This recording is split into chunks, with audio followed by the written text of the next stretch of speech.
बिहार चुनाव के परिणाम पर विपक्ष के नेताओं की हूँ अगर सुन भी ले तो जायज सा लगता है, लेकिन अगर कुछ वरिष्ठ पत्रकारों की, कुछ कह ले उदारवादी पत्रकारों की अगर हूँ सुनने को मिलता है तो बड़ा आश्चर्य होता है। क्योंकि ठीक एक साल पहले 2024 के नवंबर में झारखंड में भी चुनाव हुआ था और ये जितने भी पत्रकार हैं, उदारवादी पत्रकार हैं, लेफ्ट सेंटर वाले पत्रकार हैं, ये सारा ठीकरा फोड़ रहे हैं कि नीतीश कुमार जी ने आचार संहिता के रहते हुए, चुनाव आयोग के रहते हुए 10,000 रुपये का जो बंडल दे दिया महिलाओं को और 1100 रुपये का जो पेंशन दे दिया, उसने आचार संहिता को कलंकित किया है, उसने चुनाव आयोग को कलंकित किया है। चुनाव आयोग ने कोई फैसला नहीं लिया, कोई निर्णय नहीं लिया और इस कारण से चुनाव हाथ से निकल गया बिहार का इंडिया गठबंधन के हाथों से। नवंबर 2024 में ये पत्रकार कहाँ थे? नवंबर 2024 में जब झारखंड में चुनाव हुआ था तो याद कीजिए, इसी नवंबर में चुनाव हुआ था और जो दो डेट को बिहार में जो चुनाव हुआ 25 में, वो एक 6 नवंबर को हुआ, एक 11 नवंबर को हुआ है। झारखंड में हुआ एक 13 नवंबर को, एक 20 नवंबर को। और उसी झारखंड में अगर आप देखिएगा तो बिल्कुल ऐसे ही जिस तरह से 1100 अभी योजना चलाया गया, पेंशन बढ़ाया गया और पैसे दिए गए महिलाओं को, ठीक उसी तरह से झारखंड में भी झारखंड की सरकार ने, उस समय की हेमंत सरकार ने, या फिर कह लीजिए कि उस समय की जो जेएमएम की सरकार थी, उसने भी ऐसे ही कैश ट्रांसफर का, महिलाओं को कैश ट्रांसफर का स्कीम जारी किया था और वो स्कीम चला भी। अगस्त में 21 जून 2025 को बिहार सरकार ने अधिघोषणा जारी किया कि पेंशन बढ़ाया जाएगा। और झारखंड में क्या हुआ? झारखंड में 3 अगस्त को, बिहार ने तो कम से कम जून में किया जारी और झारखंड ने अगस्त में जारी किया कि वहाँ पे जितनी भी महिलाएं हैं जिनकी भी उम्र 18 साल से ऊपर है, उनको ये 1000 रुपये का दिया जाएगा राशि। क्या वो आचार संहिता का उल्लंघन नहीं था? क्या उसके ऊपर चुनाव आयोग को एक्शन नहीं लेना चाहिए था? क्या उस समय झारखंड में जो विपक्ष के लोग थे, जो एनडीए के लोग थे, चाहे फिर बीजेपी हो, चाहे फिर और भी जो पार्टियां हैं, उन्होंने क्यों नहीं इस तरह के सवाल उठाए जिस तरह के सवाल आज बिहार में विपक्ष उठा रहा है? और बिहार में विपक्ष के साथ साथ कुछ तथाकथित उदारवादी लेफ्ट सेंट्रिक मीडिया के लोग उठा रहे हैं। इनकी निष्पक्षता कहाँ गई थी उस समय जब झारखंड में इस तरह से पैसे बांटे गए थे? और सिर्फ अगस्त में 3 अगस्त की जो घोषणा हेमंत सोरेन की सरकार की थी कि 1000 रुपये बांटा जाएगा सभी महिलाओं को, 18 साल से ऊपर के सभी महिलाओं को, सिर्फ वहीं तक सीमित नहीं हुआ। उसके बाद जब अक्टूबर में भाजपा का जब इसका सक्सेस हुआ कि 1000 रुपये देने से पूरा जो है वो जितने भी बीडीओ ऑफिस है, कॉमन सर्विस सेंटर है, आंगनबाड़ी सेंटर है, सभी जगह पे झारखंड में महिलाएं लाइन में लगा करके कतार में खड़ी हो गई फॉर्म भरने के लिए, रजिस्ट्रेशन कराने के लिए, वो 1000 रुपया महीना पाने के लिए। जब ये सक्सेस भाजपा को दिखाओ, जो कि उस समय झारखंड में विपक्ष में बैठी हुई थी, तब उन्होंने भी अपने मैनिफेस्टो में जारी कर दिया कि जब उनकी सरकार आएगी तो वो 2100 रुपये सभी महिलाओं को देंगे। और उसके बाद फिर जैसे ही जेएमएम को लगा कि उन्होंने तो 1000 रुपया दिया है, भाजपा तो 2100 रुपये घोषित कर रही है, तो फट से जेएमएम ने 14 अक्टूबर 2024 को फिर से घोषणा कर दिया वहाँ की सरकार ने कि अब वो 2500 रुपये देंगे अगले महीने से। यानी कि अक्टूबर में घोषणा हो रहा है, नवंबर में दे नहीं सकते क्योंकि चुनाव आयोग का आचार संहिता है, तो दिसंबर के 1 दिसंबर से फिर से मिलना शुरू हो जाएगा। क्या उस समय चुनाव आयोग कहाँ गया था? उस समय विपक्ष कहाँ गया था? उस समय इस तरह के पत्रकार कहाँ गए थे जो आज 10,000 और 1100 रुपये के ऊपर सवाल उठा रहे हैं? तो वो जो मैया सम्मान योजना चलाया गया था झारखंड सरकार के द्वारा, अब इसका चुनावी फायदा का भी थोड़ा सा देखिए।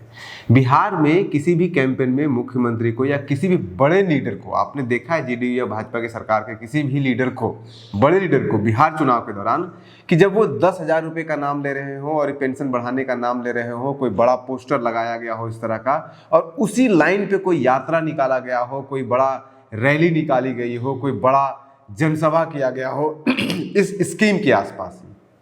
लेकिन झारखंड में जब चुनाव हो रहा था तो हेमंत सोरेन की पत्नी जो थी, उन्होंने पूरा का पूरा मैया सम्मान योजना के तहत 1100 और 2500 रुपये दिए जा रहे थे और मैया सम्मान उन्होंने यात्रा निकाल दिया। तो अगर किसी के ऊपर इस तरह के कैश ट्रांसफर योजनाओं को चुनावी फायदे के लिए इस्तेमाल करना, प्रचार प्रसार के रूप में इस्तेमाल करने का आरोप लग सकता है, तो वो पहले आरोप लगना चाहिए हेमंत सोरेन की सरकार के ऊपर, जेएमएम के ऊपर, हेमंत सोरेन के ऊपर और कृपला सोरेन के ऊपर या जेएमएम के नेताओं के ऊपर, और उसके बाद आप लगा सकते हैं बिहार के ऊपर, बिहार के नेताओं के ऊपर, जेडीयू के नेताओं के ऊपर, भाजपा के नेताओं के ऊपर या एनडीए के नेताओं के ऊपर। हालांकि इस बिहार चुनाव के दौरान आपको 10,000 और 1100 पेंशन योजना सेंट्रिक कोई विशेष कैंपेन नहीं चलाया गया था जैसा कि झारखंड में चलाया गया था। वो बात और है कि स्थानीय स्तर पर जितने भी भाजपा के कार्यकर्ता थे, जितने भी एनडीए के कार्यकर्ता थे, वो गली गली में जाकर के इसी योजना के नाम पर लोगों से वोट मांग रहे थे। इसमें भी कोई दो मत नहीं है। लेकिन कोई सेंट्रलाइज कैंपेन जिस तरह से झारखंड में चलाया गया था इसके अराउंड, वो नहीं चला है। आप पोस्टर भी देख सकते हैं, झारखंड में ऐसे ऐसे पोस्टर ढेर सारे लगे हैं जहां पे कि ये कहा गया है कि ये हेमंत दादा की तरफ से गिफ्ट दिया गया है। और उस गिफ्ट का यानी कि जो 1000 रुपये कैश ट्रांसफर हो रहा था, उसका टाइमिंग भी अगर आप देखिएगा तो एक ट्रांसफर हो रहा है रक्षाबंधन के समय पे, दूसरा ट्रांसफर हो रहा है दशहरा के समय पे, तीसरा ट्रांसफर हो रहा है होली की इसके तरफ, किसी न किसी त्यौहार के आसपास ट्रांसफर किया गया है जितने भी पैसे ट्रांसफर किए गए हैं। तो वो पूरा पॉलिटिकल था, वो पूरा इलेक्टोरल पॉलिटिक्स से प्रभावित था।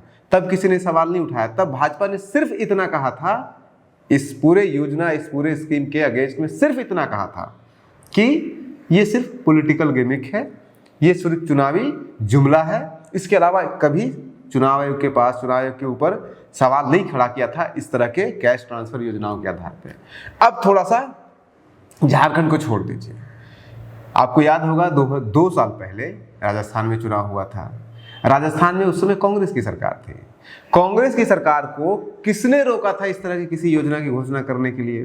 क्या ऐसा हुआ था कि राजस्थान में कांग्रेस की सरकार ने इस तरह की कोई भी कैश ट्रांसफर की, महिला सेंट्रिक कैश ट्रांसफर की योजना की घोषणा की हो और चुनाव आयोग ने उसके ऊपर रोक लगा दिया हो, या फिर विपक्ष ने, राजस्थान के विपक्ष ने यानी कि भाजपा ने उसको बहुत क्रिटिसाइज किया होगा कि चुनाव आयोग जो है वो चुप बैठी हुई है, इस तरह की योजनाओं का ट्रांसफर कैसे हो रहा है? तो जब आपको किसी ने नहीं रोका था, आपने क्यों नहीं किया? उसके बाद झारखंड ने किया, झारखंड में सक्सेस मिला, महाराष्ट्र में हुआ, महाराष्ट्र में सक्सेस मिला, बिहार ने उसको और ज़्यादा ऑर्गेनाइज ढंग से किया। तो अब आपको मिर्ची लग रही है, लेकिन पैरामीटर तो सेम होना चाहिए। इस आधार पर आप चुनाव आयोग के ऊपर अगर आरोप लगा रहे हैं तो चुनाव आयोग कानून और संविधान से चलती है और आचार संहिता के दौरान कोई भी घोषणा नहीं की गई है। लेकिन अगर पुरानी कोई घोषणा है, पुराना पेंशन है, पुराना किसी भी तरह का स्कीम है, उसको चुनाव आयोग रुकवा भी नहीं सकती है। ये भी अवैधानिक है। तो इसको देखना चाहिए। अब एक और सवाल खड़ा होता है कि जिस तरह से बिहार चुनाव के दौरान एसएचजी यानी कि स्वयं सहायता समूहों का जिस तरह से इस्तेमाल किया गया है चुनाव प्रचार में, चुनाव के फायदे को उठाने के लिए, वोटर को मोबिलाइज करने के लिए, इसके ऊपर भी, इसकी नैतिकता के ऊपर भी सवाल खड़ा किया जा रहा है बिहार के अंदर, कुछ पत्रकारों के द्वारा, कुछ विपक्ष के द्वारा।